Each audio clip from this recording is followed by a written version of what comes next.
There once was a city where the world came to learn. Scrolls filled with ancient medicines, lost languages, star charts, and forgotten poetry lined halls bathed in soft lights.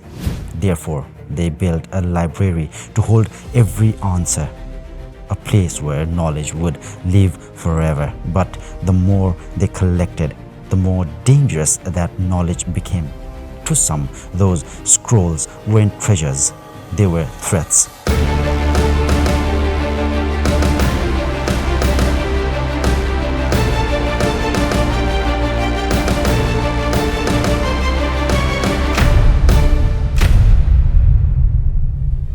Therefore, the fire didn't come by accident.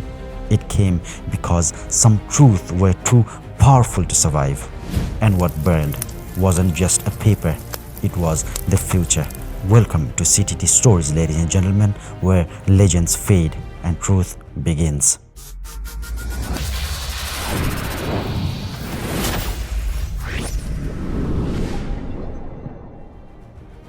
When Alexandria the Great died, his empire broke apart like a shattered stone. But his dream didn't die with him. He wanted a city that would outlive kings, a place not ruled by armies, but by ideas. Therefore, on Egypt's Mediterranean coast, his general Ptolemy built Alexandria, a city born from conquest but built for immortality. Alexandria wasn't just stone and streets. It was crossroad of the ancient world. Greek philosophers walked beside Egyptian priests. Persian astronomers studied beside Indian mathematicians. Ships from Africa, Arabia and beyond arrived daily, each one carrying goods, stories and scrolls. But Alexandria had a secret hunger. Ptolemy and his heirs didn't just want to trade ideas, they want to own them.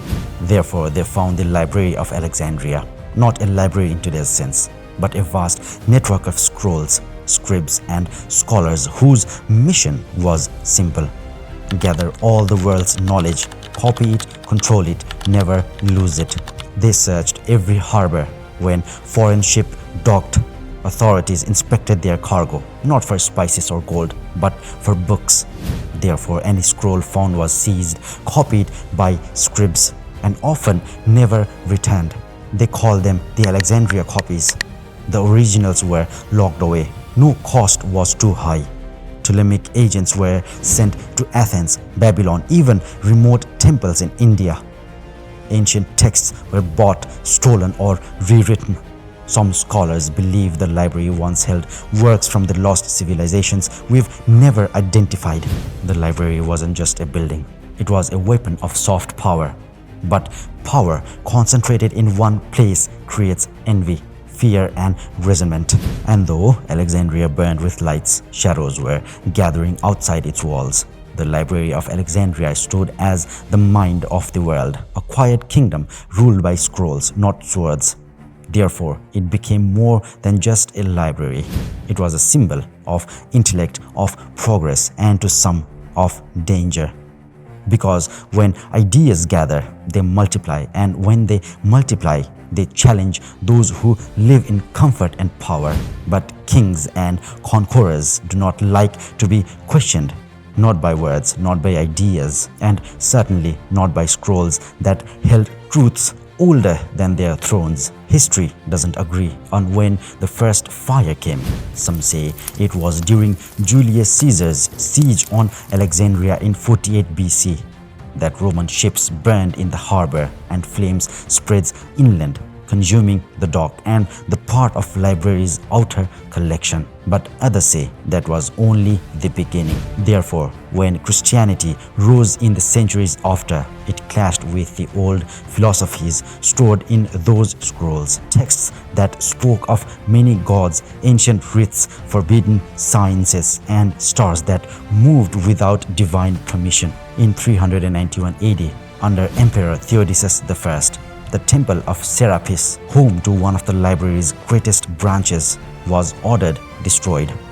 Statues were smashed, scrolls burned, monks and scholars silenced. And yet, some believe that wasn't the final blow. But when so much damage had been done, every war, every regime, every shift in power chipped away at the great archives.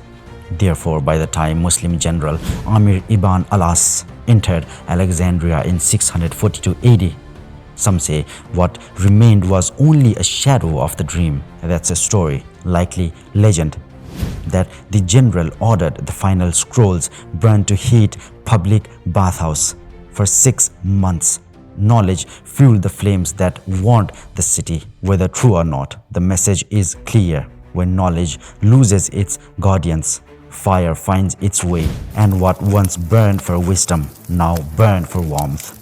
When the flames died down, the ash settled on the empty shelves. No gods remained, no scholars debated in marble courtyards, just ruins and silence. Therefore, we do not know what we lost, not entirely.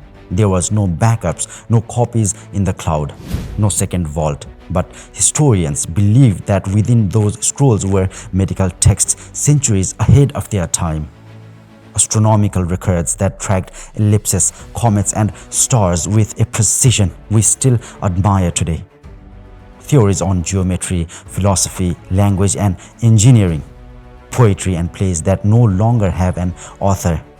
Entire civilizations now erased from history, whose only voices were linked on those pages. Some say that if the library had survived, humanity might have entered the modern age 1,000 years earlier. No dark ages, no centuries of silence. Therefore, no delay in discovering cures, exploring the skies, and understanding the world we live in. But knowledge is fragile, and power, afraid of being questioned, often chooses fire over dialogue. The Library of Alexandria didn't die in one night. It died in pieces over centuries, each act of destruction, rationalization, each scroll a quiet casualty. And because no one stood in the way, therefore no one could stop it. The Library of Alexandria didn't fall in one blaze. It unraveled like a scroll left in the rain. Therefore, historians have spent centuries asking, who lit the first match and why? Theory first suggests that the Roman siege 48 BC.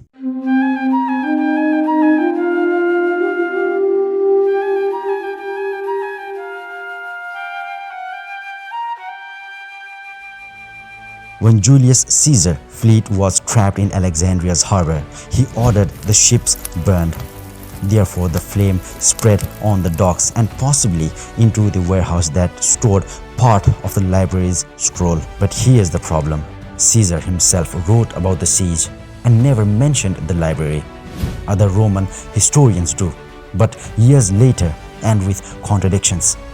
Therefore, some believe this was just a beginning, a spark, not the full blaze. Theory 2. Religious conflict and the rise of Christianity, 4th century.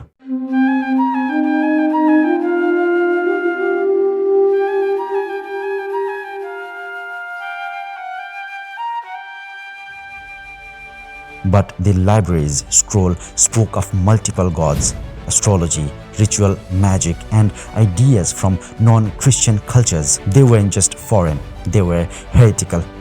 Therefore, in 391 AD, Emperor Theodosius I banned pagan worship. The Temple of Serapis, which housed one of the library's major branches, was ordered destroyed. Christian mobs, possibly led by zealots like Bishop, shattered statues, burned texts, and wiped centuries of knowledge from the earth. To them, it wasn't destruction, it was purification. And yet, not all Christians supported this. Many saw it as a tragedy. But in the war between fear and preservation, fear often wins. Theory number 3. The Islamic conquest.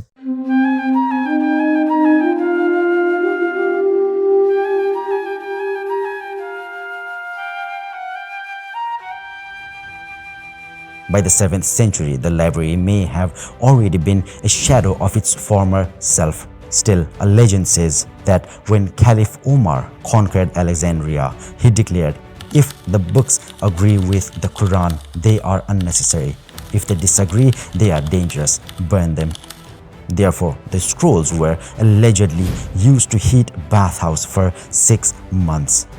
But many scholars now believe this story was a myth, written centuries later by Christian chroniclers hostile to Islam. Still, the symbolism remains. The scrolls had no army to protect them, no walls, no sword, only silence. The deeper truth, why great powers erase knowledge.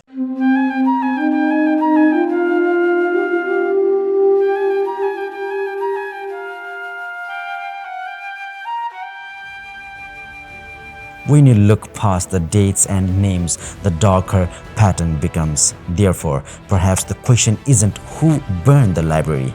It's why do we keep burning what we don't understand?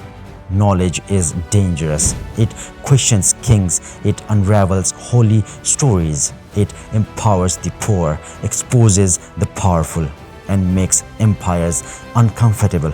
Therefore, the psychology of eraser isn't about fire, it's about control. Censorship doesn't always come with torches. Sometimes it comes with silence, with empty shelves, with scrolls quietly misplaced, with scholars who disappear without a trace. But when the truth becomes a threat, history becomes a battleground.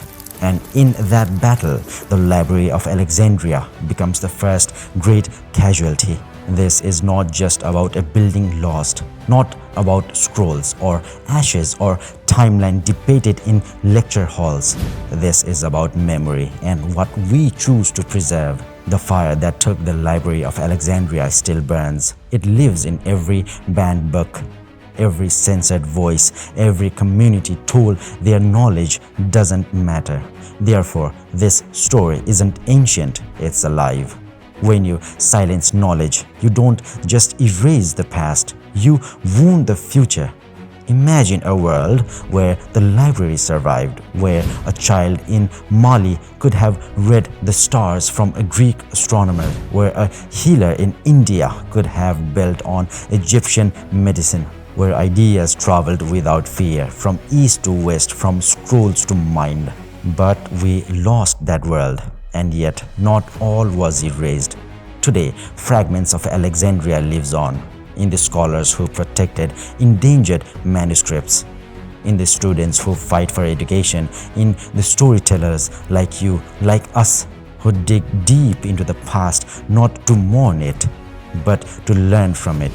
The ruins of the library are gone, but its echoes lives in every act of curiosity, every whisper that asks, what else we lost, and how do we stop it from happening again and again in the future? Thank you for walking through the ashes of history with CTT Stories. If the story of Alexandria moved you, hit like and subscribe for more journeys into the lost, the forgotten, and almost erased. Drop a comment below. Knowledge must survive. If you believe no truth should ever be buried by power.